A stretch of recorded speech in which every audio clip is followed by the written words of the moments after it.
Welcome back all to another lecture in the series AML and KYC. So we will be covering the second part of elements of corporate KYC. So as we know that last time we have learned about the identification and verification part of the corporate KYC. So today what we are going to do is we are going to take a closer look at the second element, that is understanding the customer profile. So in the last lecture, we have looked through all of this. So now we will go and see what does this mean, understanding of customer profile. So from the last lecture, we identified who the party or who the client was, and we saw some of the identification and verification sources. Now, once we have identified who the party or the client is, in this phase, the basic understanding would be of the customer or client. The basic understanding about them is ascertained. And now, what it is done is like why it is done to know the customer more better and what exactly is being sought by the customer and what exactly are the organizations products or value propositions that they are going to provide to the customer. So they will be trying to ascertain who the customer is. Now, what are the pointers in the customer profile understanding phase? So some of the pointers that are seen in this phase are the nature of business, nature of relationship sought, identification of ownership structure, source of fund, source of wealth. These kind of information are sought after in this phase. Some of the information is done under the extended due diligence part, some of it is done during onboarding part. So let's take a closer look. The first element in understanding of customer profile is what we have mentioned is the nature of business. So what is looked into this in this element? So the first thing that is looked is like in the products or services, or what is the business that the client or customer who has approached your organization is into. You may be into garments business, you may be into vegetables business, you may be into any transportation business, or you may be a budding entrepreneur who has pitched their new app in any of the stores. So these kind of things are looked uh, in this phase in where products and services kind of is ascertained. The next part that we see is the name of the suppliers, or say primary suppliers associated with you. If you are a client who has third party or who has a fourth party, then these kind of information is also sought after. Then we see in certain cases investment portfolio is seen. So where you have invested, how you have invested, the or client has invested, or basically entire investment portfolio is seen for that client. These are done by big institutes, corporate institutes, those investment banks and all those things. They will be going ahead and seeing this portfolio. Then we also go ahead and see or take a closer look at the industry overview. Like say you are a player in the apparel industry, you are a player in the say manufacturing industry, or you are a player in the petroleum industry. So this kind of industry overview is also ascertained. Then again, one of the derivatives of the investment portfolio analysis kind of is to look at the turnover. So what is your annual turnover, like say what is your monthly turnover or gross turnover. So these kind of information is sought after. So why all these things are done is to ascertain, or let's say to give a score basically to the customer and take them to either a high risk customer level, medium risk customer level, or a low risk customer level. To arrive at these kind of information is sought after. So in the nature of business, we are seeing products, services, suppliers, investment portfolio, industry overview, turnover, these kind of things. Because you may be a client who has all the other four things as very, very strong. But let's say you are in the gambling industry and you are a supplier of arms. So your product or service that you are offering is arms and ammunitions, and also you are into the gambling industry. So this makes you a customer with whom the relationship might not be established. So that's why these kind of things are important. So again, now coming to nature of relationship. So in this phase, what is seen is like what kind of business relationship is desired by the client or customer. Say for example, if you are a bank or a financial institution, so a customer comes to you and they are requesting for say trading account or checking account or say a savings account or credit account. So these kind of things is seen here. What relationship is the customer seeking? Say for example, a retail customer walks into your bank and says that I need a credit card. So here you are going to open a credit account for that customer, and that's it. He has come for the credit card. That's it. But when you ascertain the customer more and more, you see into the profile, you may go ahead and feel that this customer is a very high value customer. So let's offer another products to this customer. So this is the product fit determination, where your organization goes ahead and pitches many other products to that customer depending on their initial analysis.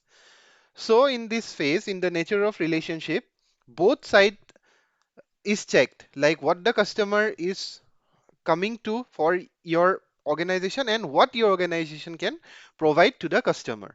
So this helps in ascertaining the relationship. The next thing that we look is the ownership structure, like who owns the entity or the business. Since we are talking about a corporate KYC, when a corporate is onboarded or a corporate comes to the financial institution seeking financial services, this is always determined. What is the ownership structure? Is it owned by a trust, or say is it owned by individual, or is it owned by a group of individual? Like who has the maximum shares? What is the shareholding pattern? So these kind of things are checked. Why is this checked? Because this is required by the law and regulations that the ownership structure and focus on the beneficial owners are drawn. So now, as per FATF, what does beneficial ownership mean? So as per FATF, beneficial ownership information refers to identifying information about the individuals who directly or indirectly own or control a company. So these are individuals who have control over the company, or they can change key individual in a organization. So they are the beneficial owners who are benefited from any change in the organization. Let's see a simple structure of beneficial ownership. Let's say there is a company whose name is Any Corp Limited, and this organization has come to your financial institution seeking a business loan. Simple scenario.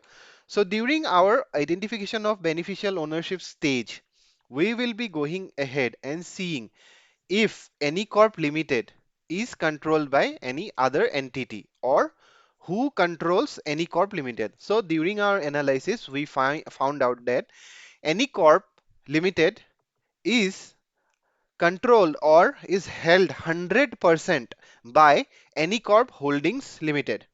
Now what we are going to do is we are going to focus our shift to Any Corp Holding Limited, since it has 100% shares and it can like change or alter the decision making in Any Corp. Now, since we are looking at Any Corp Holding Limited, we will go ahead and see who owns Any Corp Holding Limited. So in our case, there are two persons, say person A and person B, and person A has 60% of the rights or 60% of the shares with person A, and remaining 40% shares of Any Corp Holding Limited with person B. So as per the definition of beneficial ownership in your organization or in your financial institute, so anyone who is controlling more than 25% of that share can be considered as a beneficial owner. So as per that knowledge, in our case, we will be going ahead and doing due diligence on person A as well as person B. We have identified these as the beneficial owners. So this is how in this phase we are going ahead and checking the holding structure. This is a very simple example of the holding structure. In reality, corporates have much complex holding structures, and identifying the beneficial owner is a real challenge, and this is why importance is given to the identification of the beneficial ownership structure. So the next thing that we look in understanding of the customer profile is source of fund and source of wealth.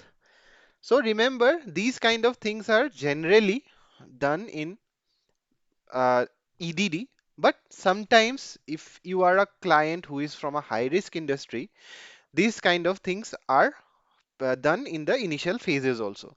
So this depends on client to client. So source of fund. So what is the source of fund? Basically, source of fund is defined as the origin of the money used in a particular transaction. So let's say if you are a business entity and you have come to your financial institute and you are present with them, and now you have done any transaction. For example, you have wired say $100 million to any particular business. So in this case, the financial institute may go ahead and check from where this fund originated. The fund that your organization has transferred, from where has this originated and to where is it going. So they will be going ahead and checking the source of fund. So remember, source of fund is defined as the origin of the money used in a particular transaction.